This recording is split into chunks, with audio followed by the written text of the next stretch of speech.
What's up, everyone? This is Bloks for you, and today I'm reviewing something I built at this point about a month ago. I just haven't gotten to. This was the second of the two Mega Bloks Call of Duty sets I was going to take a look at. Now let's roll the... Well, actually, before we do that, I'm just going to take a quick look at the box. So this is the quote-unquote Mega Construx Black Series style box that has the, collector feel to it. Which is kind of funny because most Mega Bloks sets do it like this, with this style of box, which I actually prefer to how LEGO does their boxes typically, simply because I'm not able to get it back together now. I just think it looks nicer. And of course now I cannot get it back. Okay, come on. Okay, there.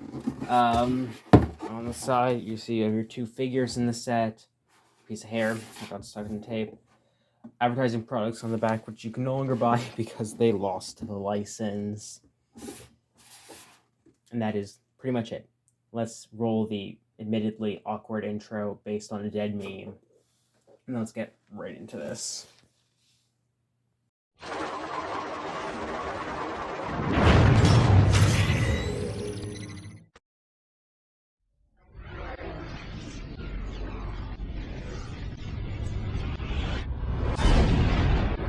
$50,000 people used to live here.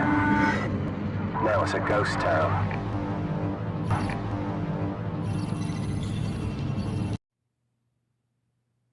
Oh my god, okay, I cringed at that too, okay, look, I'm on your side here. This is the last time it's going to be used, and I'd be very happy about that.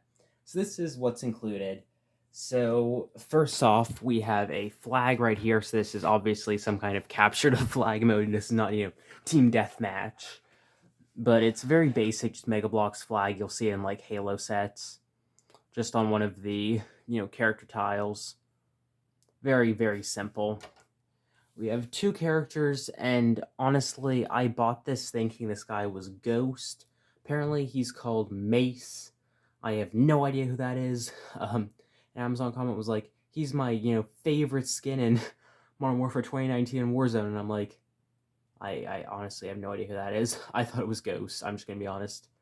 Has the very similar, the gun building style I showed off in the Arctic Armory. It's a very cute figure with a different style base than I'm used to seeing for, Halo figures. Then we have what I'd argue to be the cooler of the two figures, and that is the Juggernaut suit with the minigun. Clearly someone got a kill streak. I believe that's how you get Juggernaut. I don't know. Showing my lack of knowledge here. But yeah, I think it's really cool in that green color, and he has this really cool two-piece for the minigun.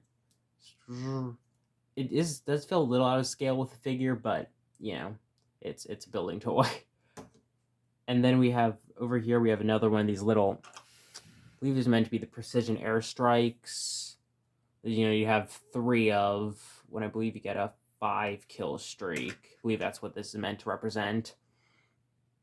Take a look at what's actually the quote-unquote crash site of the crash site battle. This is just the front of the helicopter you see. And speaking of, there is the third little bomb, and this part fell off again. Basically, this little part is really annoying because it's meant to just stick to the underside like that, so it can have this little tilt, but it doesn't always stay on that well. Inside of here, there are just 2 basic little seats, little controls, and some little panels up front. It's hard to see inside of there. There's a really cool technique for some fire. I love how they did this propeller kind of halfway through. This is built up with ironically a lot of big pieces in this very weird, almost marbly color. I just knocked one of the fire pieces off.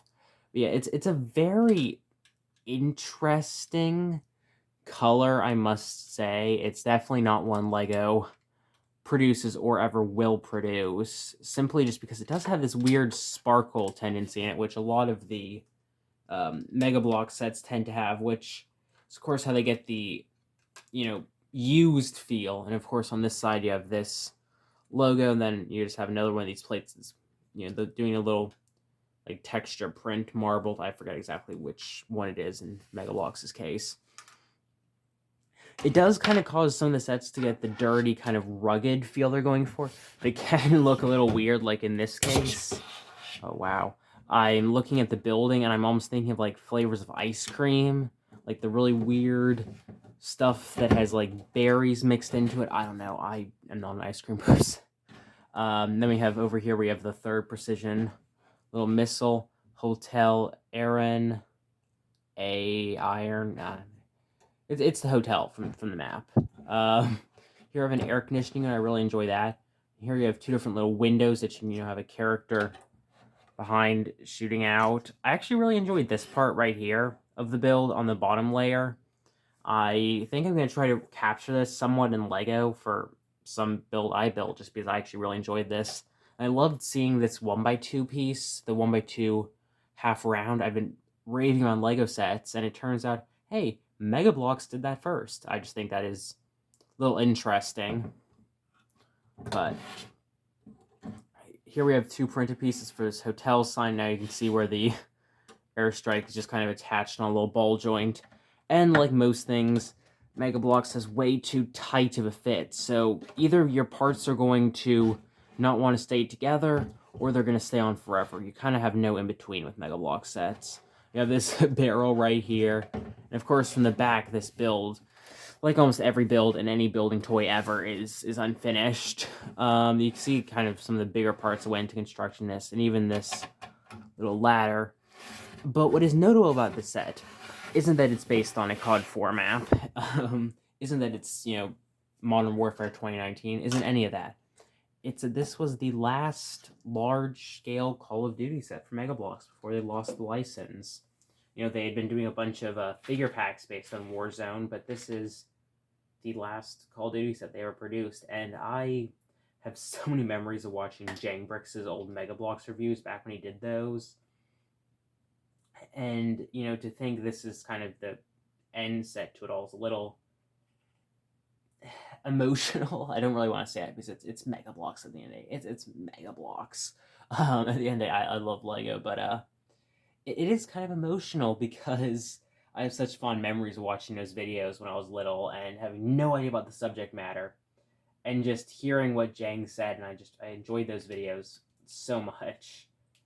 And this is the culmination of it all, and I think that is impactful.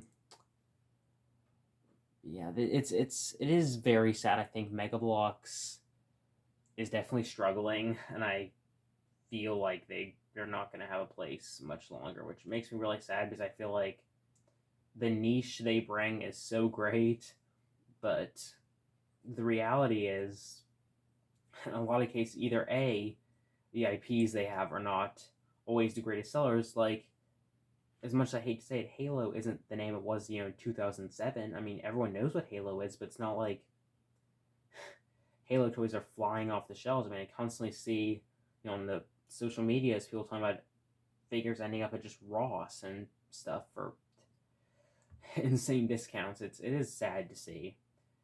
But this set just, it's a very emotional set simply because it is that culmination, final set. But yeah, thank you all for watching. This could have been a much longer winded video, but I'm just trying to rein myself in a little here. Thank you all for watching, and good.